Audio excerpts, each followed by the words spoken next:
Olá pessoal, sejam todos bem-vindos a mais uma reflexão. Hoje trazemos a história do filho pródigo, uma história que foi contada por Jesus e está registrada lá no livro de Lucas, no capítulo 15, entre os versículos 11 e o versículo 32, ok? O filho pródigo é aquela história de uma família, um pai e seus dois filhos, em que um dos seus filhos, o mais moço, resolve antecipar a sua herança e sair pelo mundo afora vivendo de acordo com o que ele achava que tinha que viver. Se você quiser fazer a leitura dela, dá um pause nesse vídeo, vai lá, Lucas, o capítulo 15, do 11 ao 32, faz essa leitura e a gente volta para cá. Esse vídeo vai ter como fonte de reflexão primeira essa palavra, decisão. A decisão que ele tomou. Vamos lá? No capítulo 15 de Lucas, no versículo 11, tem lá. Jesus já tinha contado algumas parábolas e aí ele vai contar mais essa. Certo homem tinha 2 filhos. O mais moço deles disse ao pai: Pai, dá-me a parte dos bens que me cabe. E ele lhes repartiu os haveres. Passando não muitos dias, o filho mais moço, ajuntando tudo o que era seu, partiu para uma terra distante e lá dissipou os seus bens, vivendo dissolutamente. Então, a primeira coisa que a gente pensa a respeito dessa decisão que ele toma de sair é: o que leva alguém com uma vida estabilizada, funcionando, sob a guarda do seu pai, o que leva essa pessoa a querer abrir mão disso e fazer tudo de uma outra maneira? A resposta pode talvez te surpreender.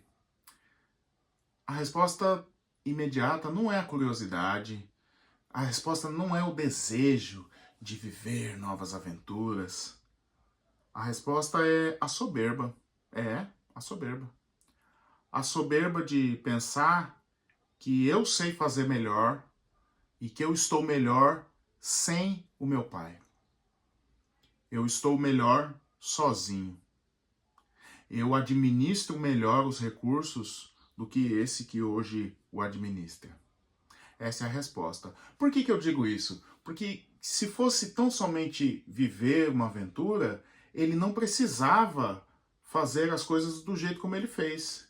Ele poderia só ter dito: pai, eu vou viajar e eu tenho desejo, eu quero viver algumas coisas e depois eu volto. O pai dele tinha recursos, então ele conseguiria fazer isso. Isso não seria um problema gigantesco dentro de um contexto de uma família que tem uma certa posse, dentro de um contexto de uma família com bens, mas o filho escolhe se distanciar. O texto vai dizer que ele foi para uma terra distante, está lá no versículo 13. Então ele foi longe, atrás não só de uma aventura, mas atrás do desejo de viver por si só. E ele conseguiu. Ele conseguiu. Ele passou a viver a partir de si próprio. E a nossa soberba, muitas vezes, nos faz tomar esse tipo de decisão. Primeiro, nos faz olhar o que tem ao nosso redor e fazer com que nós não enxerguemos as coisas como elas de fato são. A nossa soberba faz isso. Ela faz com que a gente transforme o mundo que nós vivemos em um mundo insatisfatório, um mundo ruim, um mundo medíocre, mesmo quando às vezes nós temos coisas que quase ninguém tem, mesmo quando às vezes o nosso mundo, a nossa realidade, ela é extremamente favorável, inclusive para os nossos sonhos. Quando nós olhamos para nosso entorno, para o nosso em volta, e não conseguimos, perdemos a capacidade de encaixar os nossos sonhos ali, as nossas expectativas, as nossas alegrias, porque a soberba nos faz achar que tudo aquilo que está ali, na verdade, nos oprime. Então, ter uma casa, ter bens, ter empregados, ter rebanhos, ter fonte de renda segura, tudo isso são coisas boas, mas no coração, muitas vezes, de um soberbo, tudo isso pode ser opressão. A casa não foi eu que escolhi, os empregados, na verdade, são de meu pai, o rebanho, eu é que tenho que cuidar. Então, tudo aquilo que na verdade é bom, por causa da minha soberba, eu enxergo como uma coisa ruim. Olha só. Então, a nossa soberba transforma o nosso olhar sobre o mundo onde nós vivemos. A nossa casa, a nossa família, os nossos bens. Tudo aquilo que poderia e é bom para nós passa a ser ruim, passa a ser hostil. O detalhe é isso tudo na nossa cabeça. Esse é o detalhe. E não se engane, esse detalhe faz toda a diferença, porque é desse detalhe que vem a decisão de pegar a minha parte nisso tudo e sair desse contexto. E ir criar um novo ecossistema, um novo jeito de viver. Aqui sim, nesse novo jeito. Aqui eu é que tomo as decisões.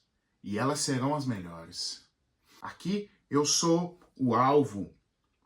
E tudo que vai ser construído vai ser em prol da minha própria felicidade. Então, aqui tudo vai dar certo.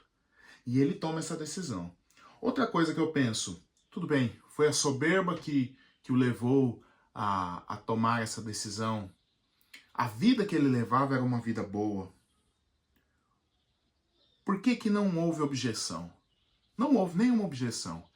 Ele diz o que ele quer, lá no versículo 12, o mais moço disse ao pai, Pai, dá-me a parte que me cabe nos bens. E ele lhes repartiu. Então, até então, não há objeção, nem do pai, nem dos irmãos, nem do irmão, nem dos empregados, nem ninguém. Ó, eu quero, pronto, você quer? Toma aqui.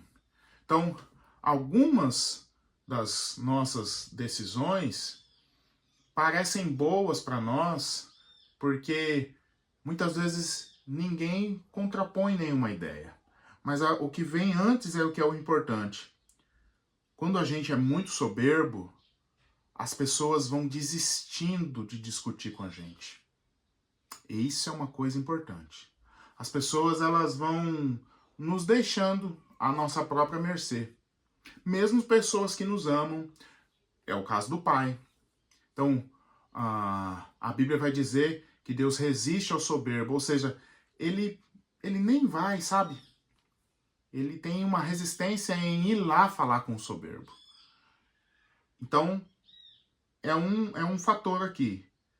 Quando a gente vive uma vida de sempre achar que a gente sabe, de sempre ter o argumento melhor, de sempre ter a melhor fala, de sempre ter o melhor motivo, é natural que as pessoas em volta da gente, mesmo muitas vezes tendo certeza de que nós estamos errados, as pessoas não nos dizem nada.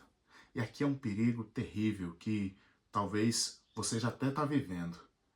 O perigo de ser deixado às suas próprias convicções, deixado à mercê das suas próprias ideias, porque você acha que todo mundo te aceitou, mas na verdade as pessoas só desistiram do desgaste de ter que tentar te convencer de que você está errado. E isso acontece. Quando ele toma essa decisão, ninguém se o contrapõe, ninguém se opõe, ninguém se coloca como alguém que vai tentar convencê-lo do contrário. Não, decisão tomada é o que ele faz.